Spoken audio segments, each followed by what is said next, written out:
Hey, what's up guys? Hobo here, and today I have an XP farm tutorial, as the sign right there conveniently says, on how to do the XP farm from Home Update 20.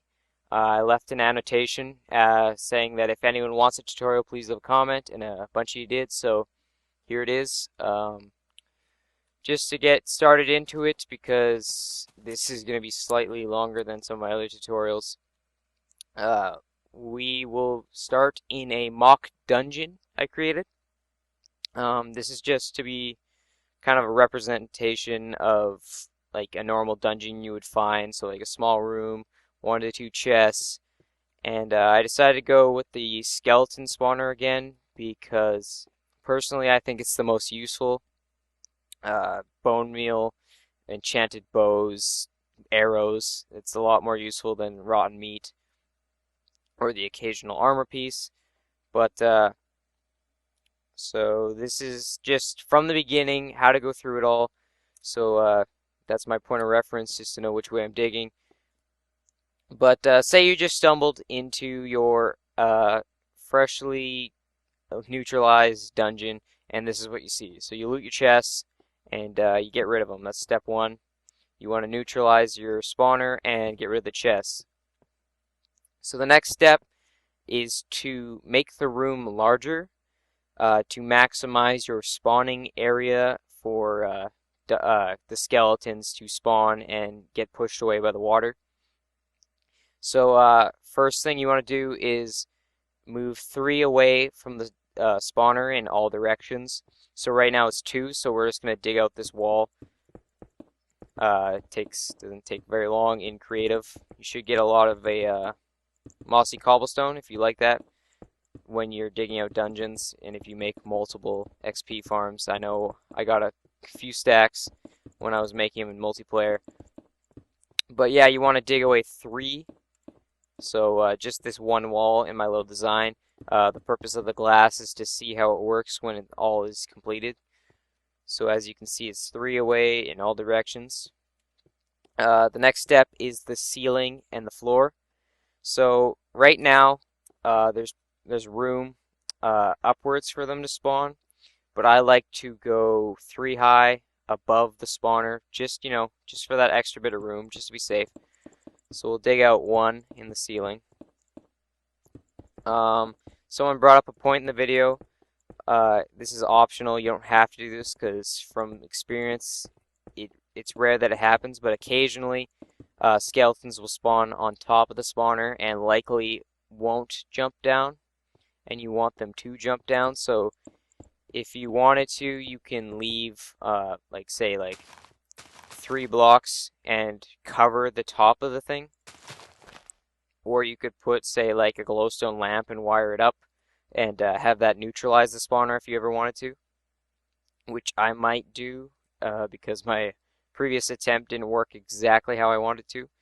But yeah, that's an optional thing you can do. They don't they very rarely spawn on top of here, but they do, and that could be like 1 skeleton that's like stopping more from spawning. So the next step, like I said, is the floor. The floor is a bit different. You want to go down 2 from the spawner. Everything's based around the spawner. So this would be the first layer. You want this because you don't want them like hopping up on the spawner or any of that stuff. You want them to fall into your currents. So this is 1 below the spawner, and then you go down 1 more. And this should be 2. Yeah, it is. Can't count today, but yes, go down 2 from the spawner, 3 from the sides, and optionally 3 upwards, or 2 works fine. So this is your dugout room. You should make sure all the walls are filled in, the ceiling, the floor, because you don't want anything wandering out into caves or cave stuff wandering in. So the next thing you want to do is pick the direction that your room, your farming room will be in, and what way you want to funnel the zombies. So let's just go this way because there's lots of room this way.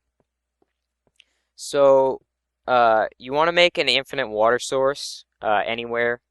I obviously have creative mode, so I don't need to, but you want to create an infinite water source at this point with 2 buckets of water in opposing corners in a 2x2. Obviously, it's pretty simple, but you want to lay out the water like this. So obviously you can see that the water stops just short of where it needs to be.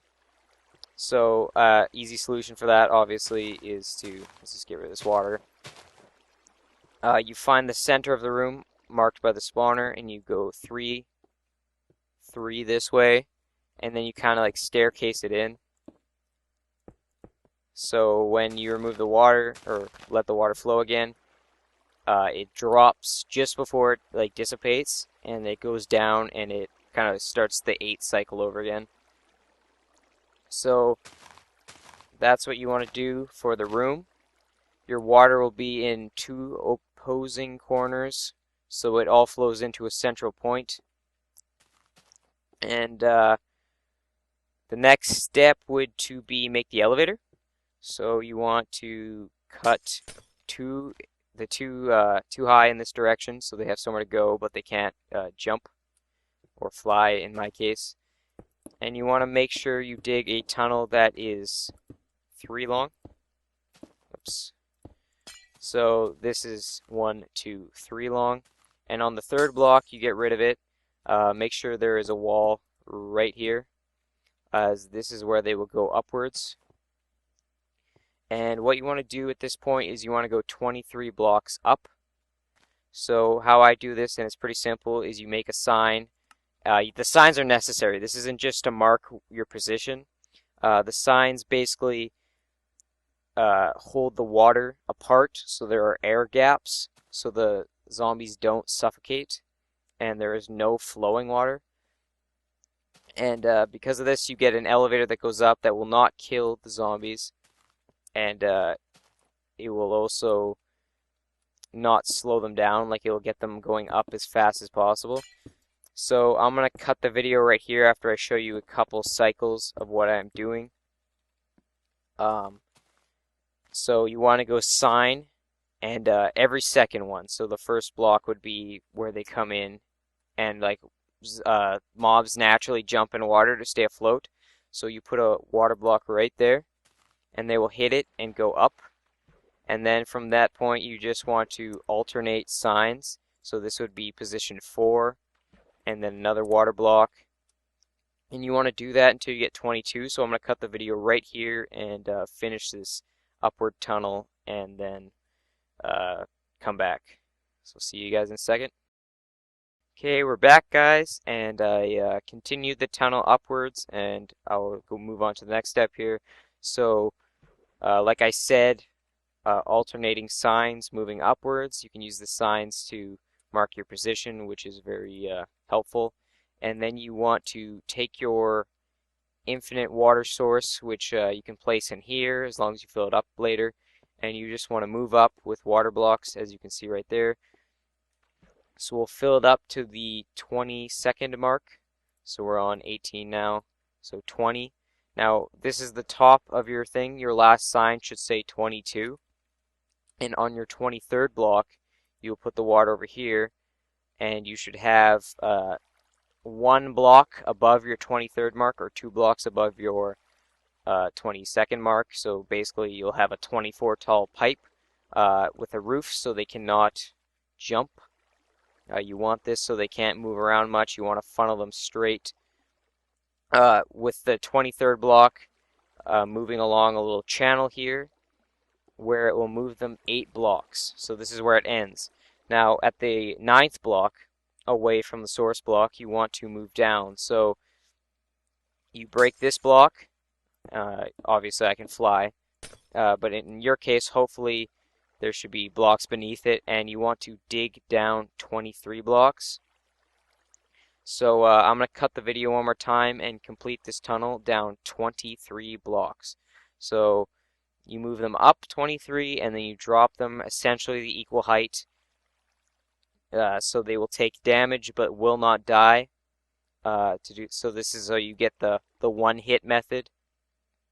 And just to clarify something right now, a lot of people are probably thinking like, oh, why make the complicated elevator, which isn't that complicated by the way, when you could just funnel them over here and drop them 23 blocks? Well, with these spawners, they have a certain set of rules. They will only spawn, I think the limit is 6 skeletons within its range. So it won't like constantly spawn skeletons. And it will only spawn them when there's no skeletons or like less than 6 within a certain range. So what this design does is it moves them away as fast as possible and gets them out of the 8 block range. I think it's 8 blocks. I could just be pulling that out of my head, but it gets them out of range as fast as possible, so it spawns another set of 1 to 4. Now, that doesn't answer the question of why you don't just drop them. The drop would obviously get rid of them pretty quickly. Well, they will only spawn those 6 skeletons or zombies when the player is within 16 blocks of the sheep. 16 blocks of the spawner. So if you drop them 23 right from here, your collection point would obviously be 23 blocks down. And that's more than 16 blocks away, obviously. So how this works is it takes them up, over, and then you're pretty much collecting right here. So you're within the range that will keep them spawning. You're essentially just like, you know, like 10 blocks away or so. This is pretty much your range. So that's the reasoning of having an elevator. I'm sure there's other ways to work it, but this is the simplest. So like I said, I will cut the video and complete the tunnel. So I'll see you guys in another second. Okay guys, we're back once again, and this is essentially the completed product right here. So obviously, your version will be underground and not glass all the way. This is for visual purposes. So I'm going to do a quick run through how it works, and then I'll cut the video again and show it working at night, likely. So basically, like I said, you have your spawner in your room with clearance all around, and you have your 2 water currents flowing into the little channel which leads to the elevator. So obviously they head up this elevator and they were pushed the 8 blocks away down to a fall where they will land with very little health and they will be ready for punching. So this tube is exactly 23 blocks. This is the 23rd block I'm looking at right now. They will land on this block. This is the 24th block, but they were landing on the 23rd block's surface, obviously. So that's where they take the most damage with very little death. And someone suggested this on my video, and I have yet to test it. But they say, oops, gotta fly all the way up here again. They suggest that you use vines on these 2 blocks. So I need to replace these with cobblestone, which facilitate vines. And these 2 blocks will stop them from basically what I think is the reason for them dying, but I think they're jumping at that last second because of the water. They claimed, or the one person who suggested this, I can't remember if it was 1 or 2 people, I'm kind of getting tongue-tied, but they think it will give them that second of kind of like slowing down before they fall. And this is technically, this is where the 23rd block, or 23rd block count starts, this block right here, so it shouldn't interfere with the fall distance. They said also to put a button or some kind of like, I'll just use a sign in this case, but a button so they can't grow down anymore because your thing isn't going to be glass probably. So it's probably going to have vines growing down all the way, which defeat the purpose. So you want to make sure you stop it at 2 blocks. Like I said, I haven't tested this, but they claim it will work. So do this if you want. It might reduce the death rate, which is already very low, but make it that much more efficient. So you head down here, you make sure that you only have one block of clearance right here, because you do not want them shooting at you or walking out and damaging you, because even though they're mostly one hits, they'll still mess you up in numbers. So I think because it's night, we can do a test demonstration uh, in terms of hitting them. I'm going to break this block out preemptively because I know I'm going to do it later. That block doesn't matter. Theoretically, you could have all sides exposed as long as this block is here. So I'm going to do that just for this demonstrational purpose. And I'm going to turn it on normal and watch. Oh, I need to undefuse the spawner first.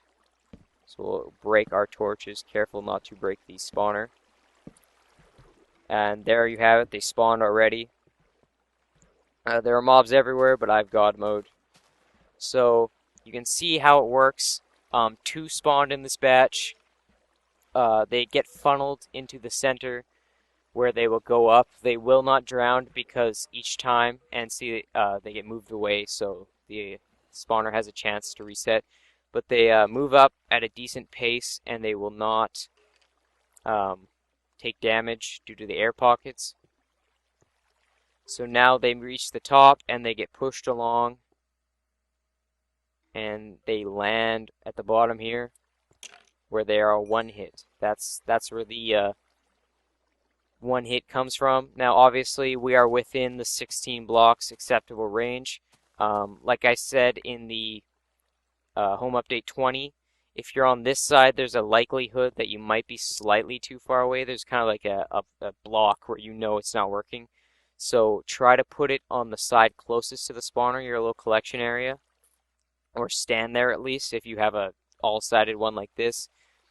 Now, this might not work to its fullest potential in this demonstration because there are mobs everywhere, and mobs are less likely to spawn if there's more in the area. So if you build this near a cave or another open area, you might want to place down a bunch of torches to limit. This is the same thing with any kind of spawner, like the dark room spawner I have, the mob farm.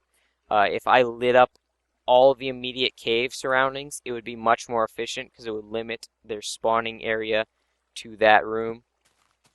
I'm going to remove these because obviously there's glass. So, but yeah, that helps if you put torches in the surrounding area on land as well as in caves. Yeah, but that's how it works. It's pretty simple. They move up the elevator.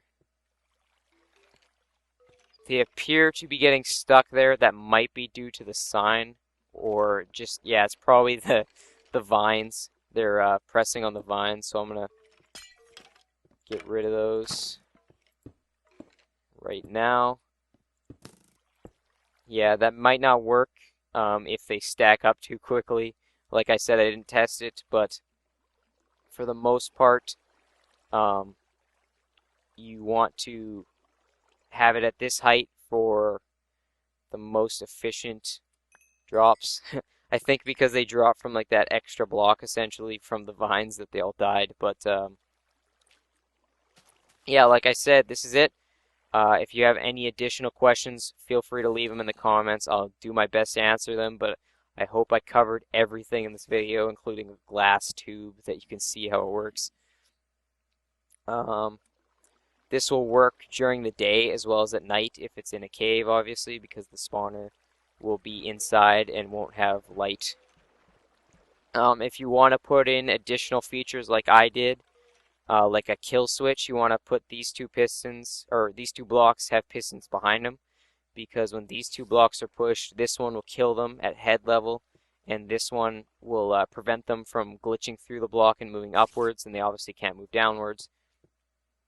If you want a neutralization switch, you could put lamps in all sides like I did, and probably the best way would to put one right on top, because that limits them spawning on top, as well as the most efficient way of neutralizing a spawner is a torch on top. So putting a lamp on top and just a little bit of vertical wiring going down would be useful. My other feature. I can't even remember. Oh, the item pickup. If I stand right here, they will be able to shoot me.